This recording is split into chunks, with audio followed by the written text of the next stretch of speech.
phone holder.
Good morning, everyone. We're running a little bit late. We're waiting for our programs to be delivered. If we should be about another 2 or 3 minutes. And I hope you're enjoying this wonderful music that is just a real special addition to today's program. So thank you very much to our musician over here.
Good morning, everyone, and welcome to the commemorative program honoring the life and legacy of Dr. Martin Luther King, Jr.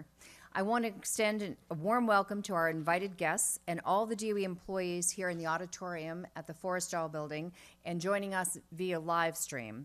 I am Ann Augustin. I'm the Principal Deputy Director in the Office of Economic Impact and Diversity.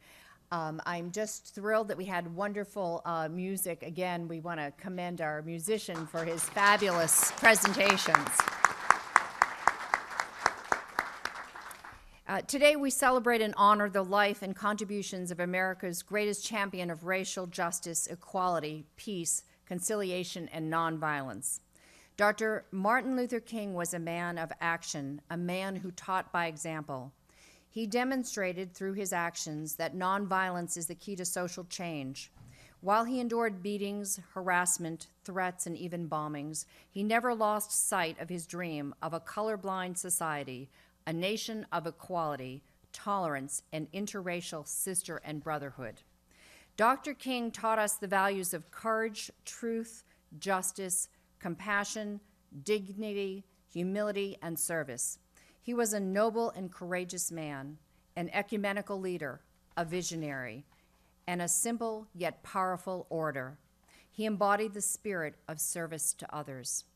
I am delighted to be sharing the podium today with Mr. Gregory Jackson, the President of the Department of Energy's Blacks in Government Employee Resource Group. Employee resource groups at the Department of Energy are critical links between employees and senior management, connecting a diverse array of backgrounds, beliefs, and experiences to the department's diversity managers, human capital staff, and key decision makers. They support the personal growth and professional development of their members, and they help develop programs and learning opportunities, not only for themselves, but for the rest of the workforce. Without further ado, I'm going to turn it over to Mr. Jackson, who will share some powerful stories with you, I believe. Thank you, Ann, for that very, very warm greeting. Good morning, everyone. Good morning. Okay, let's do this a little better. Good morning, everyone. Good morning. All right. Thank you for attending this event. As Ann stated, I am the president of the Department of Energy's Blacks in Government chapter, and like you, I wear many titles. Husband, father, grandfather, son, you get my drift, right?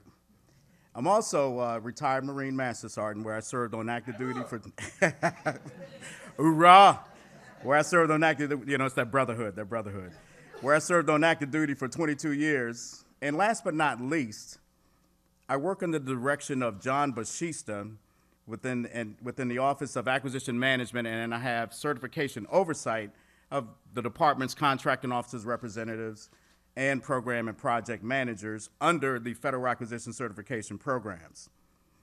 Again, I thank you for taking time to attend this worthwhile event and taking time from your busy day to attend this special event hosted by the Office of Economic Diversity.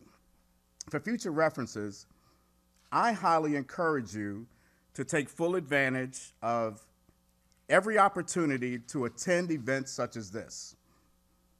You never want to look back and say, wish I coulda, shoulda, which we do a lot. Case in point, the date was October 28th, 1963. Most of you may remember that as the March on Washington, led by Dr. Martin Luther King, Jr. Well, I was there with my father and his two brothers. And I know probably some of you are trying to do the math, say, well, how old is this dude, right? Well, just to help you out a little bit, I was 5 years old, almost 5 years old when we went. And I just turned 60 on November 10th, Marine Corps' birthday, of course. And, but what I remember most about that day, it was a typical DC day, all right? Typical DC summer. It was hot, muggy, very humid, and my mother didn't want me to go because it was hot, muggy, very humid, and there were thousands of people. And one of my uncles really stressed the importance to her of me attending this event. Now, 4.5, 5 years old, you don't really think about it. You're just going on a little trip down to the monument. And he convinced her of the significance of this event, and next thing you know, I attended.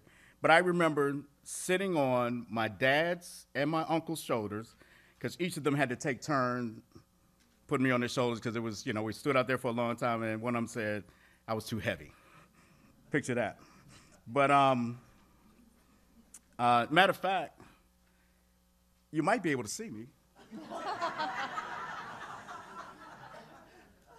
I know we were on the left side. If you're looking at the picture, I'm sorry. If you're looking at the picture, we were on the right.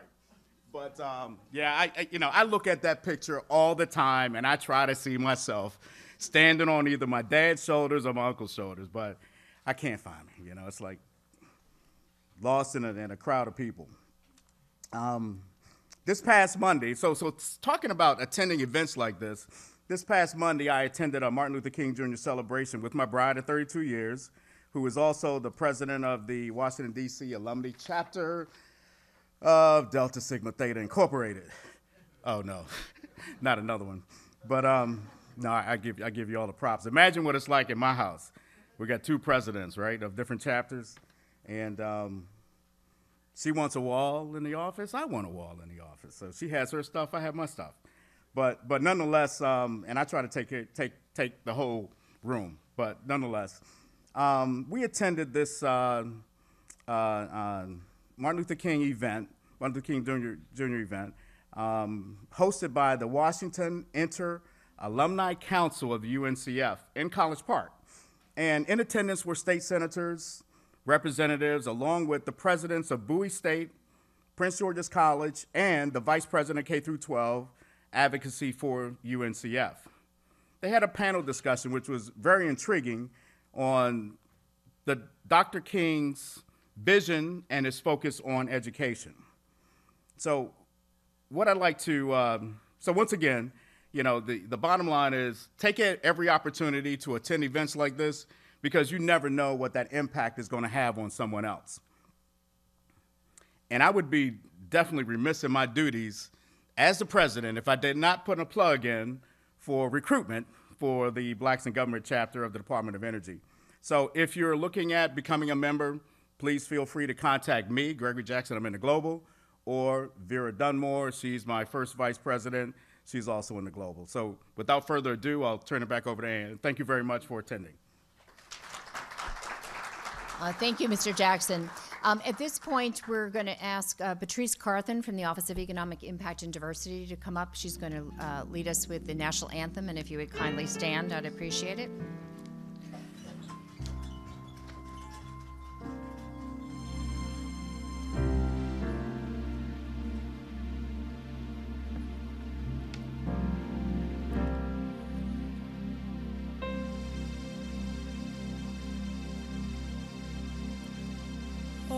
Say, can you see by the dawn's early light what so proudly we hailed at the twilight's last gleaming, whose broad stripes and bright stars through the perilous fight o'er the ramparts we watched were so gallantly streaming, and the rockets rang loud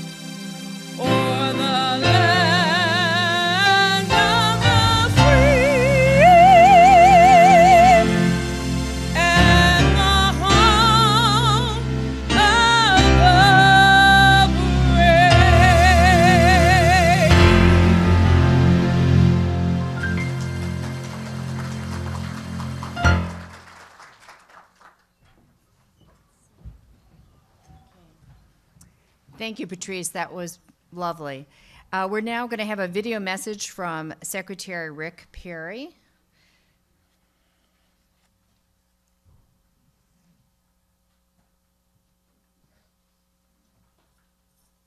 We celebrate and honor the life and contributions of Dr. Martin Luther King, a great man who called upon our country to live up to its founding creed, that every one of us is created equal and is endowed by a Creator with rights that must never be denied. Taking this stand, Dr. King helped launch America's civil rights movement, a movement with the goal of ensuring equal opportunity and constitutional rights for all Americans. Dr. King championed the ideals of racial justice, peace, and nonviolence. And he symbolized the values of courage, dignity, humility, and service. But there's still much work to be done. So today, let us pause to reflect on the life of Dr. King and honor his legacy every day through service to our communities, our country, and our fellow citizens. Thank you, and God bless you.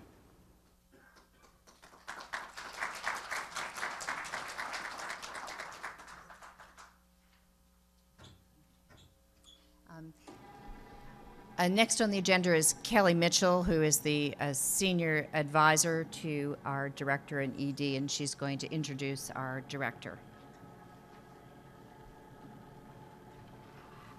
Good morning. It is my pleasure and privilege to introduce the Honorable James E. Campos. James Edward Campos was nominated by President Trump and confirmed by the United States Senate on April 9, 2018, as the Director of the Office of Economic Impact and Diversity. Director Campos oversees the Office of Minority Economic Impact and the Office of Civil Rights and Diversity. He also serves as the Department of Energy's Equal Employment Opportunity Director, which includes field site offices across the United States. He is the liaison to the White House Interagency Working Group initiatives, which include the White House Initiative on Asian Americans and Pacific Islanders, the White House Initiative on Educational Excellence for Hispanics, the White House Initiative to Promote Excellence and Innovation at Historically Black Colleges and Universities, where he leads the Economic Development and Competitiveness Cluster. Director Campos holds both a Bachelor of Arts and a Master of Science degree from the University of Maryland, and a Master of Business Administration from the University of Glasgow, Scotland. While completing his master degrees, Director Campos also studied at Corpus Christi College, University of Oxford in England for Business and Literature Studies, and also studied Cultural Studies in Barcelona, Spain for a year. Director Campos has many, many accomplishments. In 2006, he received the Professional Service Award from the Las Vegas Latin Chamber of Commerce. In 2010, he received Young Professionals of the Year Award. In 2011, he was selected to be included in the Las Vegas in Business magazine's top 5 most influential Hispanics in business. Director Campos was also named as one of the most influential Hispanics in Nevada by the Nevada Hispanics magazine in 2015, 2016, and 2018. You can follow Director Campos on Twitter at JamesCamposED. It is very difficult to add any additional commentary to such a credentialed, profound career. And now I give you Director James E. Campos.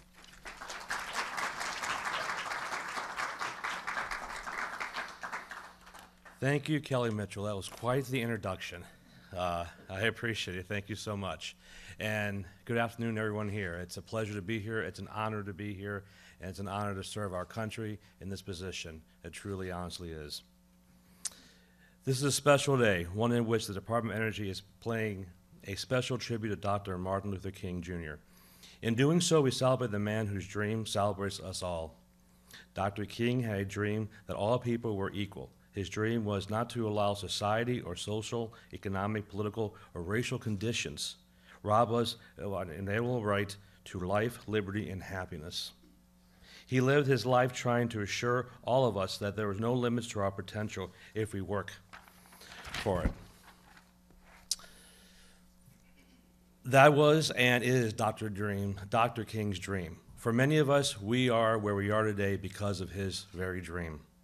As the director of the Office of Economic Impact and Diversity here at the Department of Energy, my staff and I are committed to doing everything in our power to further Dr. King's dream. We must ensure that every employee is valued and respected and given the same opportunity to succeed as us all. We will celebrate, respect, and model diversity in all of our programs, recognizing that there is still much work to be done to create a culture of inclusion, where a person's age, gender, ability, race, religion, or any other defining characteristic, whether physical or cultural, is viewed as an asset to our creativity, innovation, and commitment instead of a liability. Again, thank you for coming to celebrate the life and legacy of Dr. King with us today. May we as a country continue to do our part in fulfilling the dream he had for all of us. Now I have a special privilege and honor of introducing our keynote speaker today, Commissioner Rodney Ellis. Rodney was elected as the Harris County Commissioner in Texas in 2016. Rodney has spent his career in public service.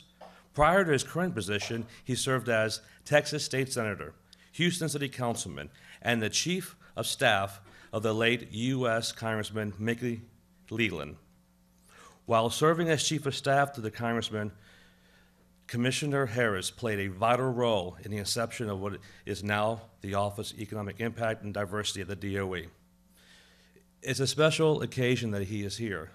40 years ago, he and Congressman Mickey Leland created, wrote down, and produced and passed in Congress this very office. He is one of the main reasons I stand here today, because of his work. He also helps inspire and continue Dr. Martin Luther King's dream here at the DOE. So we really, truly appreciate your good work, sir. You're a visionary of your time. You will be honored in this office and forevermore at the DOE. Thank you, sir. With his vast experience of service and his history with my office, I look forward and hope to enjoy hearing from Commissioner Ellis. Thank you, sir, and please come forward.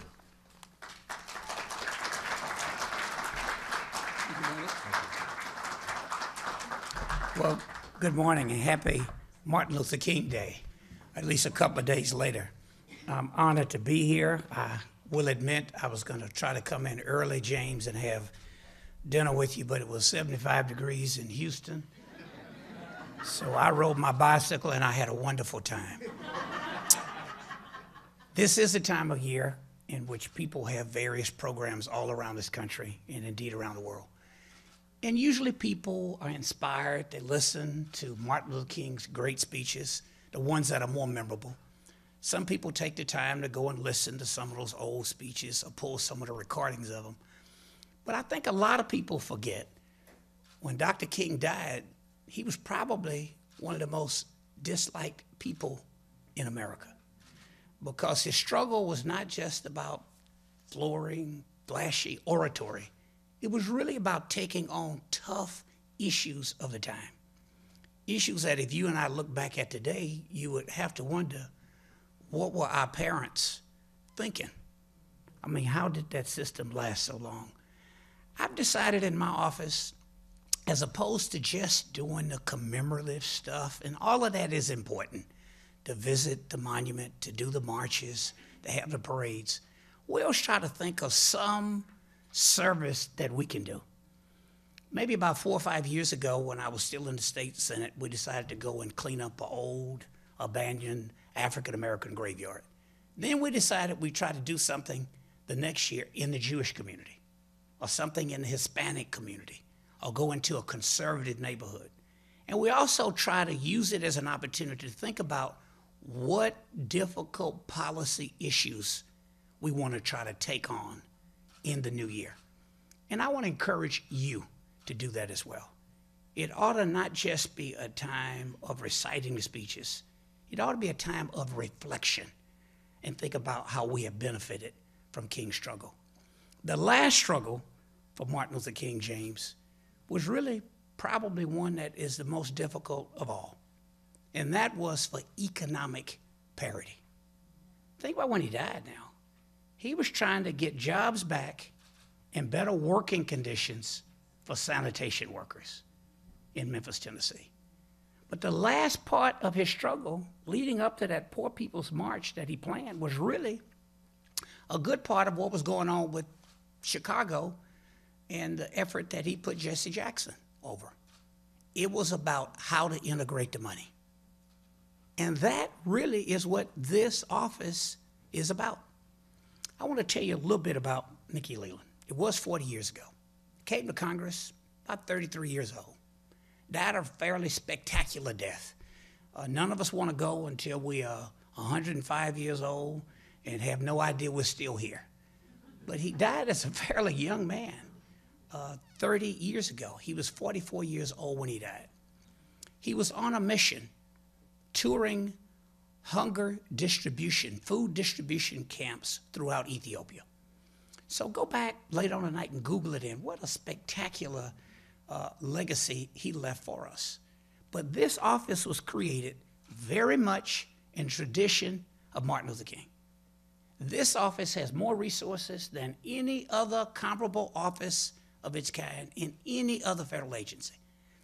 I think Director told me earlier this morning you're up to close to 50 people, 40 some odd people in this office.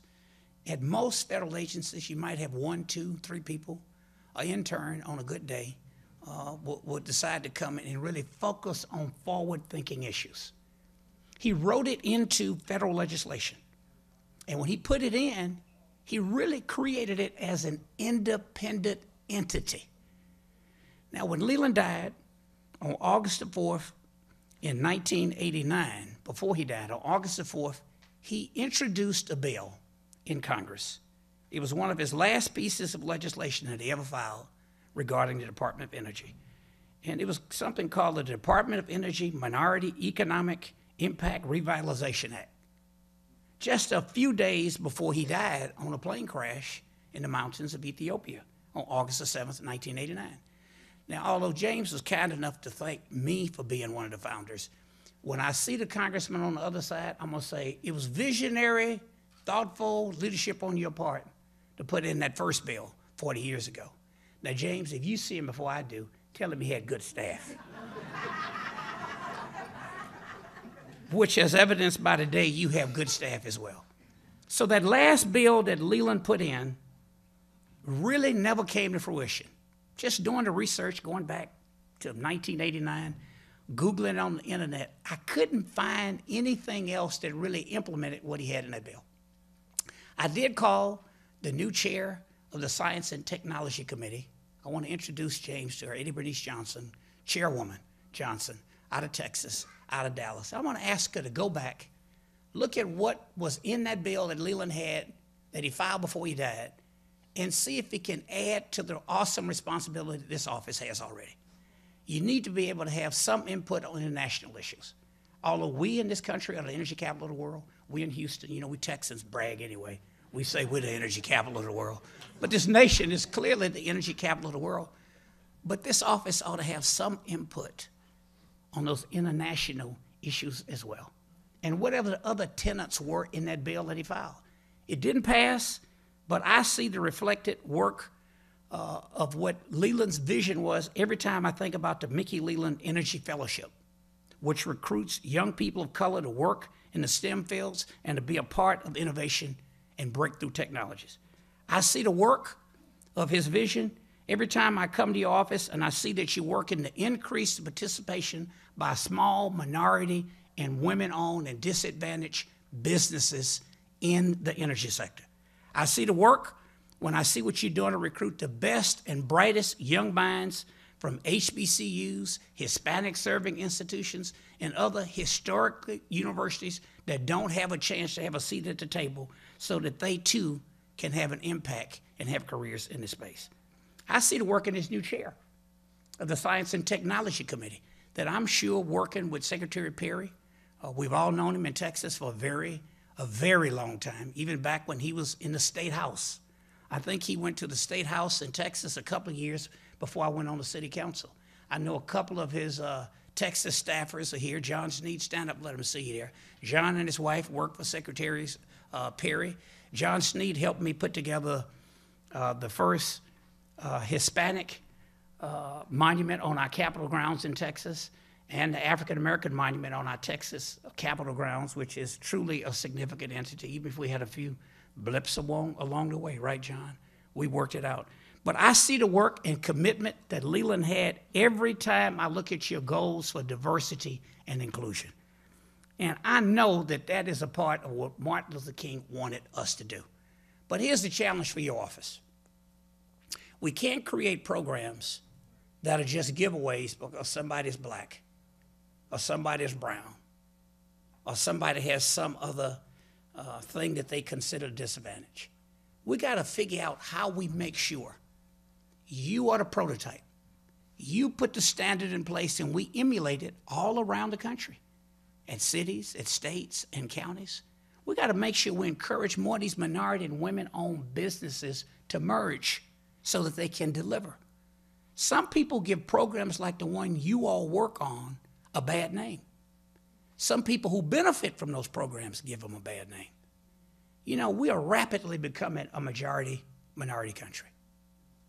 I get it more than most people. There are only 4 majority-minority states in the country right now. Can anybody guess what the first one was? Hawaii. It always was. What about the second one?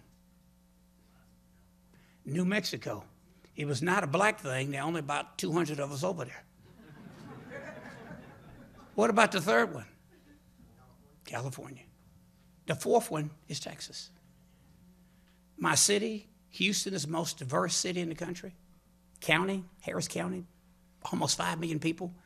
We're larger than 26 states in this country. 5 million people with a 5-person governing board. Diverse. The largest growing demographic in our country are Hispanics. And we got to make sure that our Hispanics, not the Hispanics, our Hispanics, our African Americans, our people of South Asian ancestry, our women are the best educated in the world. There's no way in this country we can outwork everybody else on the globe. Some people are trying to get away from such abject poverty. There's no way we could work the number of hours in a day that work. The way we stay ahead is all in our head. We got to be better educated. We got to use technology. We got to embrace our diversity, and we have to do something with it. And that's where this office comes in and why it is so important. I want to challenge you. I want to encourage you. Make sure that you sit back this week, this weekend, figure out what your goals are, what tough issues you can take on in your job, for this office, in your life, in your community, to make life better for people, to really reach that soaring dream that Martin Luther King talked about. I'd be remiss if I didn't mention just 2 other points. What you do here impacts all of us. In Texas, when Governor Perry was still agriculture commissioner in Texas, we decided we would do our own state minority and women's business enterprise program. Supreme Court says you got to do something called a disparity study. It's like reconstructing your tax returns. You got to go and see whether or not you have a base of businesses who can do the work and whether or not they've been left out historically. We spent $1 million to conduct that disparity study. Ann Richards was governor. It was a little easier to pass it. You had a shrewd state senator, you're looking at him, who slipped it into a bill. But then when it passed and the study came back, Governor George Bush implemented that program. And in Texas, we still do it. We did it before California, before New York, did a disparity study. See if Houston has a program. My county does not. In part inspired by the work that you all do here, we're conducting a disparity study. We're going to have an unprecedented amount of money being spent in our region because of the money the federal government gave us for Harvey recovery. In our traditional budget, about $5 billion, we're going to create unprecedented opportunities for minority and women-owned businesses. But they, my friends, have to be prepared. They have to be qualified. They have to be able to do the work. Because as progressive as I am and sensitive as I am on those issues, I don't want a single bridge to fall down. I don't want a single house to be incomplete or not done right because we're giving those opportunities to minority and women-owned businesses. You get it. Almost a 50-person staff. We're going to emulate what you do. Grow this office. You're doing well now, but do it better. Last point I want to close on. The one bipartisan issue that I've seen everybody all across the aisle here in Washington, D.C. agree on is really the defining civil rights issue of this generation. It's criminal justice reform. Whether somebody is as far to the right as you can get or as far to the left as you can see. I'm impressed on the federal level they came together to pass a comprehensive criminal justice reform bill. That is a good thing. And that very much in the tradition of Martin Luther King is something to celebrate.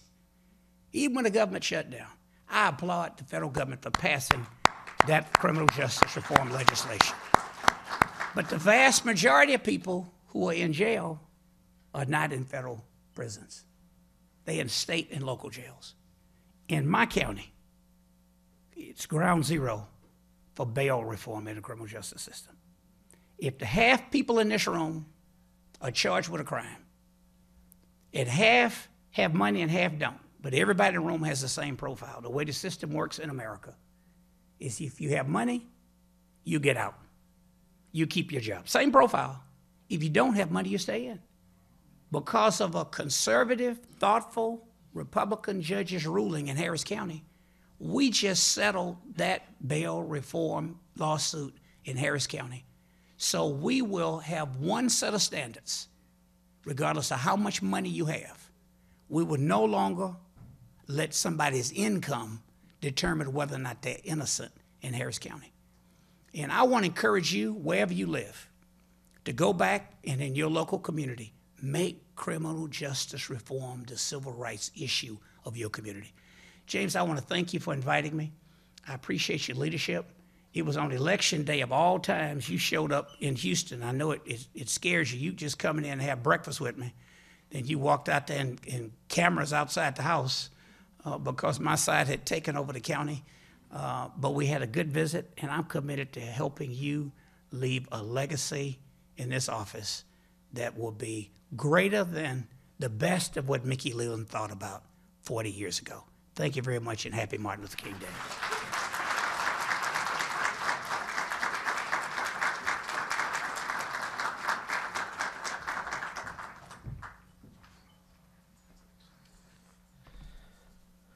Commissioner Ellis, thank you, sir.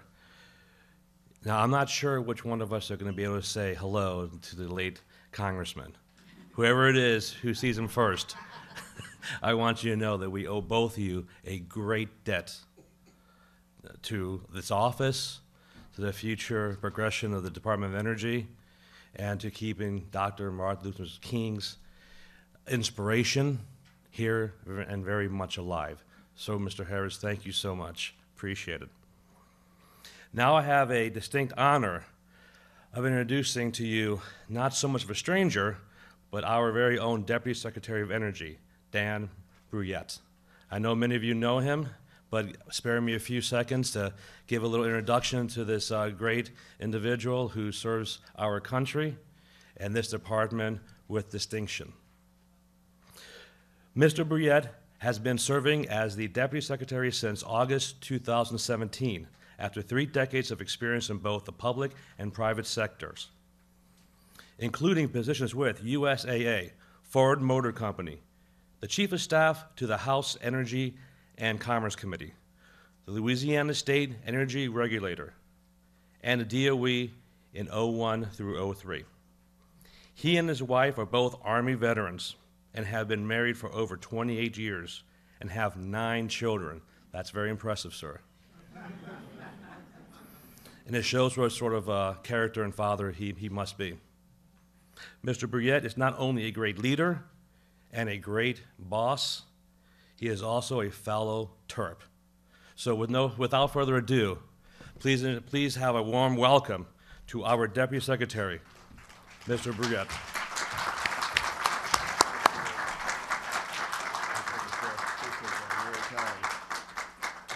Thank you for that kind introduction. I appreciate that. We do stay a bit busy around my house with 9 kids, let me tell you. Commissioner Harris, welcome. Thank you for your kind comments. And as a transplant Texan, I just want you to know I got there as fast as I could, as we say down in San Antonio, Texas. I lived there for about 12 years. But thank you all for that kind introduction. Thank you for allowing me to join you here today. I want to thank John and Michelle for the good work that they do here at DOE, and as I just learned, the good work that they did with the commissioner down in Houston. Thank you for that. We're here today to pay tribute, as you know, to the life and the legend of Dr. King. And as we close today's program, I'd like to offer just a final reflection on today's theme, unity. We are all one humanity. I'm struck by how well this fits with America's national creed that's found in our Declaration of Independence. By proclaiming that every person was created equal, our founding documents asserted that while each of us is unique, all of us share a common humanity. And I'm struck by the remarkable coincidence involving the city where our declaration was signed. It also happens to be the city that my wife is from and where I met my wife, the mother of those 9 children. The city's name, its very name, Philadelphia, means brotherly love, affirming that all of us need to respect and defend and care for each other as though we were literal brothers and sisters. To be a good American is to believe and live out this bedrock truth in our lives each and every day. And that's why many prominent Americans believed that independence from Britain was only the first step in securing the rights of every individual. They believed strongly that the second step was freeing every person enslaved on American soil.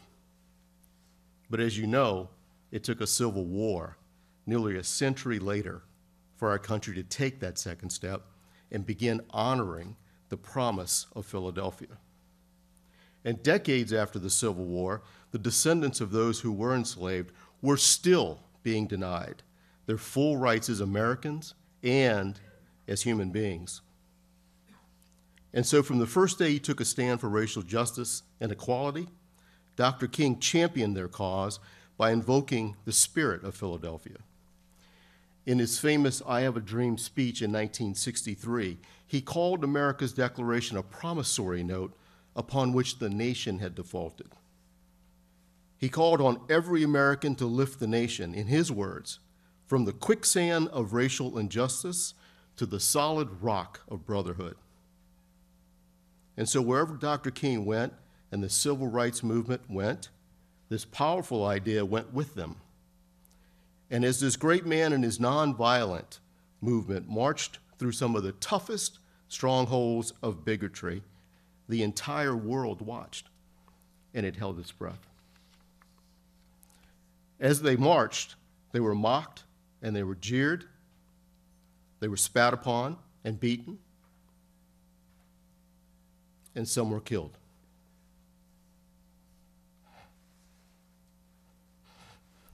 I'm sorry.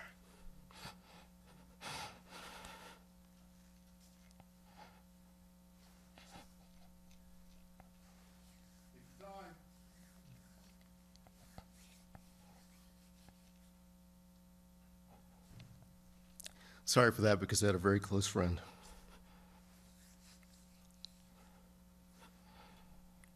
But as the worst was happening during that period, something else occurred.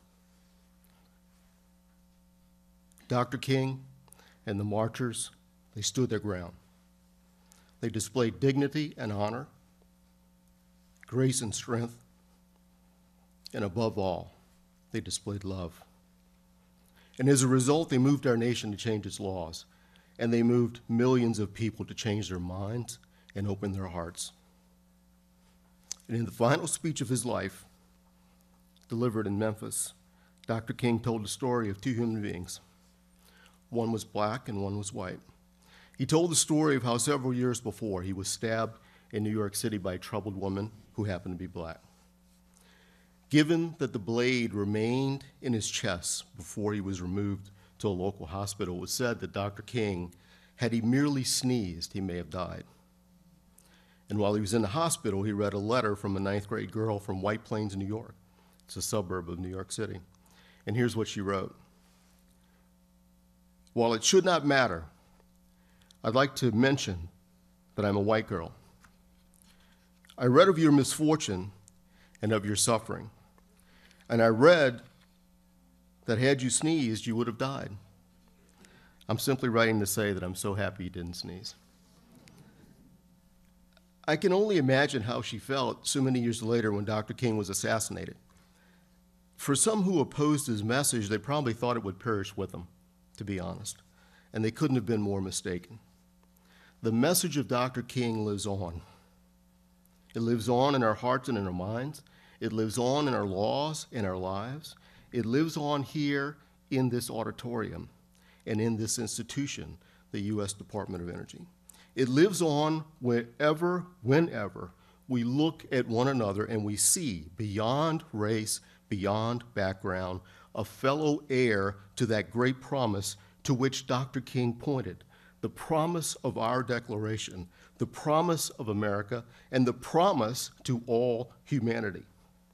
So let us continue to live out that message and to honor that legacy of its great messenger, Dr. King. Thank you, and God bless you.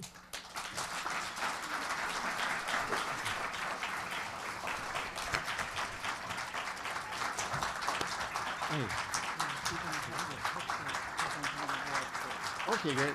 Excellent. Thank you. Great. I have another part of the program that I need to conclude.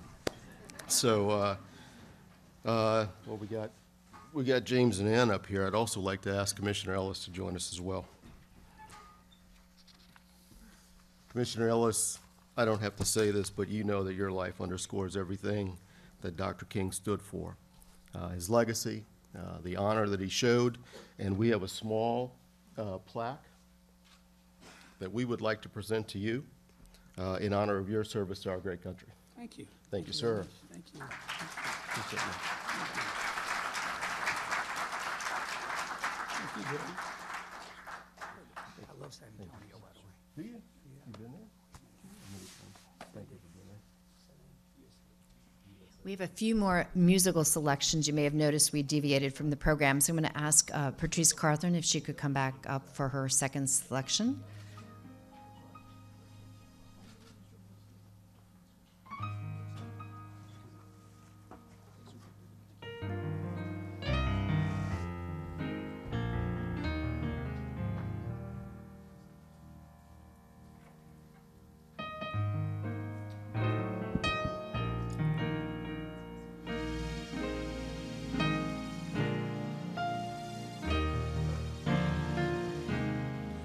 Oh, beautiful for spacious skies, for amber waves of gray, for purple mountains, majesties above the fruited plain. America, America, God shed His grace on thee and crown thy good with brotherhood from sea to shining sea. America,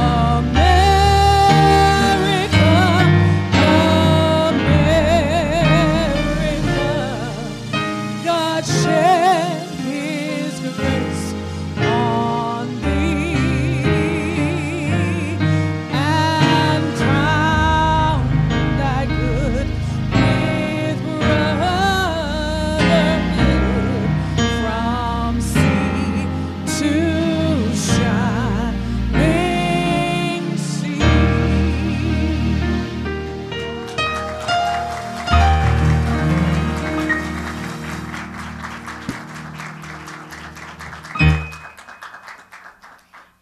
And our final selection will be sung by Daniel Hill, who's from the Office of the Chief Financial Officer. So Daniel, if you could come up, and he will be singing Lift Every Voice and Sing.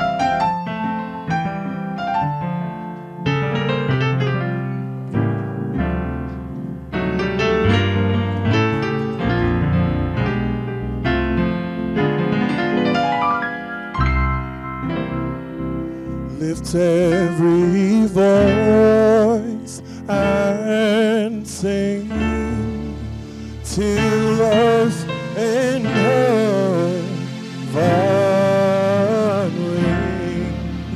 rings with the harmonies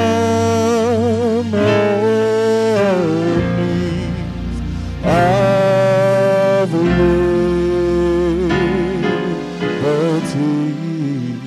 Let our rejoicing rise high as the listening skies. Let it resound loud as the rolling sea.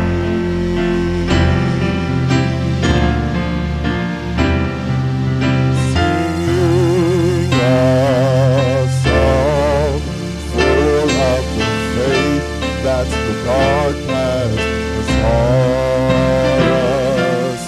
Sing a song full of the hope that's the presence has brought us. Facing a rising sun of a new day begun.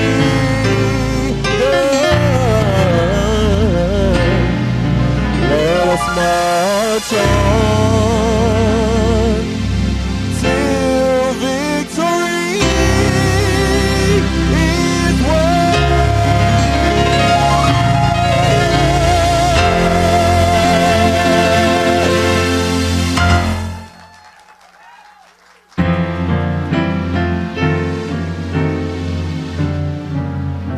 Thank you very much to Daniel and to everyone who made this such a wonderful celebration. I want to recognize Risha Pittman, who's in the Office of Equity and Diversity, for her hard work, and the rest of the ED team who made this come together.